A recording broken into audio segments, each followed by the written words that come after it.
Christ alone, my hope is found. He is my light, my strength, my song. Wow, welcome dear viewer. Today is Tuesday and we are in the program Let Us Reason Together, brought to you by Eric Lumosi. And we are featuring student ministry in high school today.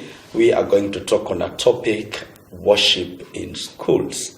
You find that we have got quite some different understandings on how worship is taken in school. You go to one school, you find their mode of how they spend their 2-hour service is different from another school. And we just want to come together so that we reason to realize how should we handle our worship, how should we handle our services in high school. And today we are privileged to have quite a huge personality in terms of student ministry who've been serving with students in high school, going to these services, and they really have a touch of what we are talking about, and therefore they will give us some understanding on how should we carry our worship services in school. I want to give them an opportunity to introduce themselves, and thereafter we shall kick off the program. And I want you to stay put, don't leave that dial, brother, sister. Brother, tell us who you are. Thank you. Good afternoon, viewers. My name's Pastor Samuel Mureu. I'm born again. Christ is Lord of my life. I am a member of Christ is the Answer Ministries, Sitam, Vicar Road. Thank you. Karibu. Hello, everybody. My name is Jotham Masinde. I'm a teacher at Blessed Hand School, and I'm also a member of Kenya Students Kids and Fellowship. I've been a member for quite some time. I worship at Wonder Touch Ministries, and apart from all, Jesus is my Lord and Savior. Thank you. Wow, karibu sana. Those are going to be our panelists today, handling the topic school worship in schools. And I want us to begin by defining the word worship. Pastor, what do you understand when somebody says to you that talks to you about worship? What do you understand by that term? Worship, I would say, is revering. And you can have something that you love so much, let's say like a cloth. You can love your children so much that you have that, you come to a point where you like you're worshiping them. But the kind of worship here I want to talk about is the worship of God. God is the only one who is supposed to be worshipped. He needs to be revered because He is the great I am. There is no one to be compared with Him. And therefore, to me, worship is that reference that you give to the Creator of heaven and earth, and that is God. Wow. Okay. Wow. According some reverence to God. Brother Masinde, talk to us. What is worship? According to my understanding, I will give worship in this dimension. It is a lifestyle that you live in relation to how you understand God. Because it is that level which you must understand that there is a supremacy above you, and that is God, that must be accorded all the adoration and all the exaltation. So how you do it is what makes it worship, and how you do it with the vigor, with the enthusiasm that comes behind it is what makes it worship. Yes. Now we are talking about worship in schools, and I want to ask this question: how do students understand worship? According to you and in your work, especially as you've been moving from one school to another, how do they understand this aspect of worship? I want to say that I've also been a KSCF associate for many years. Who I am today, I want to associate it with actually this ministry.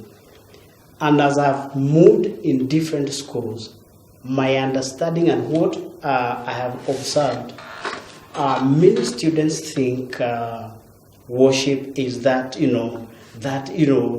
praising, singing, and jumping around.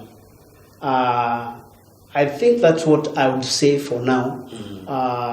According to my observation, that students have taken the worship as entertainment. Okay. Yeah. Wow, you're closing it. Entertainment. Brother Masinde, I think you are in there. Yes, and I want to talk it as a teacher. Uh-huh. As a teacher who is also so much close to that, I have a student environment almost all of my year. I only have 3 months for myself. Mm-hmm. The students understand that worship is that euphoria that comes when they're busy on the platform dancing and moving around, and then they think that the worship is all about music. Mm-hmm. That when they have the sound and have the rhythm around, and they have keyboards around, and they have any kind of drum sets they can find around, to them, that's the moment they feel now they have a time to worship. Mm-hmm. And after that moment is over, their worship is over. Wow. So it's like more or less the same as entertainment. It's entertainment to them. Uh-huh. After they have been entertained, they have sweat the whole session, 2 hours, sweating and having fun. But their worship is over. Pastor, Yes. what do you think is the motivation factor to these young people so that now they bring all this to the table? I think the students need to understand actually what worship is all about. I want to concur with my brother teacher here, what he talked about concerning the issue of worship. Worship is, of course, having at the back of your mind. You understand that there's a force, there's something greater than you that needs to be adored, and how you live every day of your life. That is, of course, now how you live, how you behave, wherever you are, is now what determines whether you're worshiping or not. But now coming to the issue of the student, I think we need to understand that worship is not only dancing. Worship is not only singing and sweating at the pulpit, but it goes beyond that. You are referencing God. You need to understand why you are doing what you are doing. What is the force behind what you are doing? What is your drive? But again, Pastor, you know, when it's dancing, when it's singing, I think there is need for us to understand what kind of singing and what kind of songs are these. Yes. You see, Yes. and dances even. Yes. Because again, if you say dancing and just leave it at there, you know, dancing is good. David danced, Yes, really it's worshipped good. the Lord. That was a worship. And he sang, and everybody there was there, and God was very excited. Yeah. To the point that music. to the point that even when the Michal, the wife, felt bad about it, she was stopped to have children. Yeah, I would actually say that music actually was first designed by God. Mm-hmm. It's God who designed music So that he can be worshipped. Aha. But again, we remember the devil was actually the choir master in heaven. So when he actually wanted to talk of God, he was thrown here on earth. Yes. And he knew actually what music was all about. Yes. So he actually understood clearly that God designed music so that he and him alone could be worshipped. Okay. So when he came here, the devil turned the best musicians actually away from worshiping God to worshiping him. Wow. And that's now where we go wrong. Okay. Music in itself is good Okay. because it originated from God. Sure. Yeah. Wow. Brother Masinde. just picking up from where Please do. Pastor has left. Yes. Brother Lumosi, you understand that music has power to do a lot of things in the emotional and the spiritual life of any person. And young people in schools have not grown to that level where they can discern and understand that this is good for me and this is not good for me. And many of them, and those children who are coming from urban setups where they are exposed to a lot of live things, live events, live music, live concerts and stuff, it becomes a motivational factor. So because they want to live, they want to be in school, but they want to still be attached with the environment from home. And what's that environment from home? Is an emotional free environment. To them it is an expressive environment. And how do they express themselves? Through music. Through music. So you realize that now with the funny artists that are raising around, the way Pastor puts it, who are serving the master, the master that was formerly created for the purposes of worship, and he magnified himself, and now he's on earth to give us trouble, and you find them out joining him. What do you expect? Even the young people in schools are now changing trends.